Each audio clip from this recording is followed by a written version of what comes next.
कि लाल सिंह जी ये सब कर रहे हैं, इसका उद्देश्य क्या है। तो मैं इस मीडिया के माध्यम से और इस मंच के माध्यम से डीएनटी समाज के तमाम व्यक्तियों को जो यहाँ बैठे हैं उनको और जो सोशल मीडिया के माध्यम से देख रहे हैं उन सबको बताना चाहूंगा कि डीएनटी का मतलब है कि जितने भी डीएनटी समाज में 50-60 साल से अपने परिवार घर निवास कर रहे हैं और उनके आज दिन तक घरों के पट्टे नहीं है और वो अपना जीवन साहूकार और बड़े लोगों को हाथ जोड़ जोड़ कर निकाल रहे हैं। किसको कितनी परेशानी है वो जिसका पट्टा नहीं है वो ही जानता है। मैं साचौर क्षेत्र से आता हूं। साचौर, रानीवाड़ा और भीनमाल, यहाँ समाज के लोगों के पास में जमीनें हैं। जमीन का पट्टा और घर का पट्टा कितना महत्वपूर्ण है मैं नहीं जानूंगा क्योंकि मेरे पास जमीन है, परंतु जिसके घर का पट्टा नहीं है वो कितने लोगों को हाथ जोड़कर गांव में दिन निकालता है वो घर का मालिक ही जानता है। मैं लाल सिंह जी के साथ में काफी जिलों में घुमा हूं। जैसे ही और क्षेत्र में अपन आते हैं तो और, पाली, सिरोही, बाली, सोजत, जेतारण और ये सिवाना क्षेत्र, अपनी समाज के लोग पहले पशुपालक थे और सभी आबादी में जगह कम होने के कारण अपन गोसर और ओरण में बसे हुए हैं। लगभग 70% अपनी डीएनटी समाजों के पास में घर के पट्टे नहीं है। क्या अपन को इस पट्टों की लड़ाई लड़नी चाहिए या नहीं लड़नी चाहिए? आप हाथ खड़े करके बताइए। यदि अपने समाज के लिए और डीएनटी वर्ग के लिए लाल जी और रतन जी इस लड़ाई को लड़ रहे हैं, या सही है या गलत है? तो साथियों, दूसरा मुद्दा यह है कि हमारी समाज के लोग जब पशु चराने के लिए बाहर चले जाते हैं और उनके बच्चों को शिक्षा नहीं दे पाते हैं, तो उसके लिए लाल सिंह जी ने कहा कि भी हमारी 12वीं तक की स्कूलें तो सरकार ने दी है, परंतु जब 12वीं की शिक्षा पूर्ण होने के बाद जब कॉलेज की बात आती है तो हमारे बच्चे शिक्षा प्राप्त नहीं कर सकते हैं।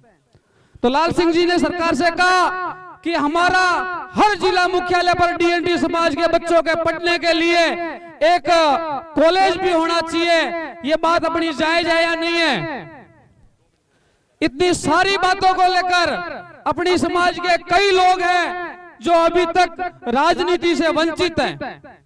वंचित होने का कारण क्योंकि अपन को आज दिन तक राजनीतिक भागीदारी नहीं है। इस आजाद देश में अपना हक मांगना, अपना अधिकार मांगना कोई गुनाह नहीं है। कई जातियों ने, जैसे कि आपको मैं ईडब्ल्यूएस की बात करता हूं, ईडब्ल्यूएस का आरक्षण 10% लागू हो चुका है। आपने कहीं भी सड़कों पर आंदोलन या धरने करते देखे किसी को? बताइए, आप चुप क्यों बैठे हो?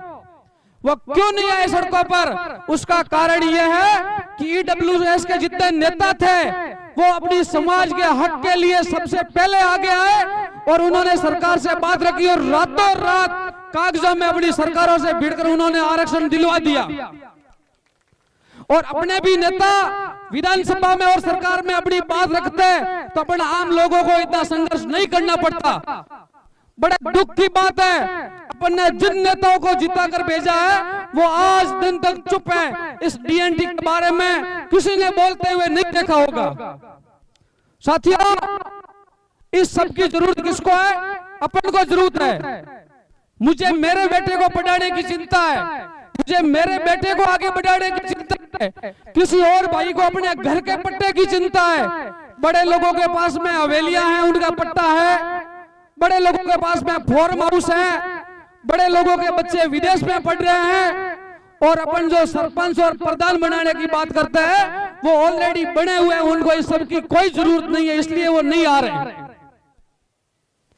साथियों, अपनी लड़ाई अपन खुद को लड़नी पड़ेगी। जब अपने हक की लड़ाई और बड़ी लड़ाई होती है उसको अपन को लड़नी पड़ती है। न कोई नेता लड़कर देगा, न कोई अपने लिए पार्टी लड़ेगी। पार्टी है और नेता तो पहले जैसे राठौड़ी राज था उस समय भी वो चाहते थे कि जनता सारी की सारी अनपढ़ रह जाए और हमारी भीड़ बनती रहे हमेशा। आज भी वही हाल है। नेता चाहता है कि कोई जनता जागरूक न हो, हमारी मीटिंगों में भीड़ जुटाए और जब वोटिंग की बात आए तो वोट देकर फ्री हो जाए। ये लाल सिंह जी क्या हेलो लाल सिंह जी जनता को जागरूक कर रहे हैं। लाल सिंह जी नेता बने या न बने, परंतु लाल सिंह जी कह रहे हैं कि मैं हर गली मोहल्ले में 5 मजबूत योद्धा खड़े कर दूंगा, ताकि समाज के लिए हमेशा लड़ेंगे वो। ये काम समाज में होना चाहिए या नहीं होना चाहिए? कल किसी बीजेपी के कार्यकर्ता ने सांचौर के एक ग्रुप में पोस्ट की कि हम इस आंदोलन यात्रा का विरोध करने के लिए आएंगे। भाई, मैं आपको ससम्मान आमंत्रित करता हूं, आप विरोध करने के लिए आइए। आपका जितना अपमान आप करोगे हम सहन करेंगे समाज के लिए। आप हमारा बहिष्कार करना, आप हमारा विरोध करना, आप हमारा अपमान करना, जो भी हरकतें आप करेंगे हम समाज के लिए सारी की सारी सहन करके इस समाज के हक की लड़ाई को बीच में नहीं छोड़ेंगे। लास्ट तक जब तक हक नहीं मिलेंगे तब तक लड़े रहेंगे। और समाज के लिए जेल जाना पड़े, समाज के लिए लाठियां खानी पड़े, समाज के लिए अपमान सहन करना पड़े, सारा सब कुछ सहन करके इस समाज के लिए लड़ेंगे, मैं आपसे वादा करता हूं। साथियों, लाल सिंह जी ने क्या क्या काम किया सोशल मीडिया के माध्यम से आप सब जानते हो। लाल सिंह जी सांचौर की यात्रा पर आए थे और अपनी समाज के बेटे 3 नागौर, सड़क पर लाइट का तार टूटा हुआ पड़ा था और तीनों अपने समाज के बेटे उस आग के हवाले हो गए थे। लाल सिंह जी ने रानीवाड़ा का कार्यक्रम कैंसिल करके यहां से सीधे नागौर रवाना हुए और जैसे ही पुलिस प्रशासन को और सरकार को पता चला कि लाल सिंह नागौर आ रहा है और ये इनकी समाज के लिए आवाज उठा देगा, जैसे ही नागौर जिले में एंट्री हुई और लाल सिंह को जेल में डालना पड़ा। वो जेल में किसके लिए गए? अपने समाज के परिवार के लिए गए, अपने समाज के बेटों के न्याय के लिए गए। इस तरीके से भले ही 1000 बार लाल जी जेल चले जाएंगे, गोविंद जी जेल चले जाएंगे, रतन जी जेल चले जाएंगे, मैं जेल चला जाऊंगा, लेकिन समाज के लिए आवाज उठाते रहेंगे और लड़ेंगे। फिर क्या हुआ? लाल सिंह जी वहां गए, सरकार ने प्रेशर बढ़ाकर उस परिवार को 5-5 लाख रुपए देने की घोषणा की थी।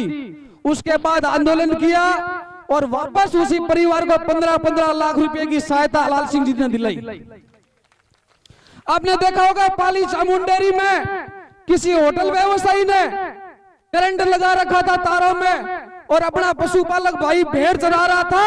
उस तार के हाथ लग जाने से उस भाई की मौत हो गई थी। पूरा दिन लाल सिंह जी और पूरी टीम धूप के अंदर वहां बैठी और उस परिवार को 35 लाख रुपए सहयोग दिलाया। ऐसे काम समाज में करने चाहिए या नहीं करने चाहिए? आप सबने देखा पाली के अंदर सेवाड़ी में भूराराम निवासी की हत्या हुई।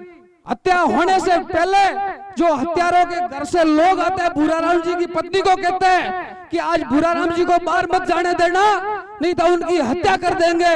और 2 घंटों के अंदर उस व्यक्ति की हत्या हो जाती है और फिर पुलिस प्रशासन उस पर रिपोर्ट दर्ज करने के लिए तैयार है।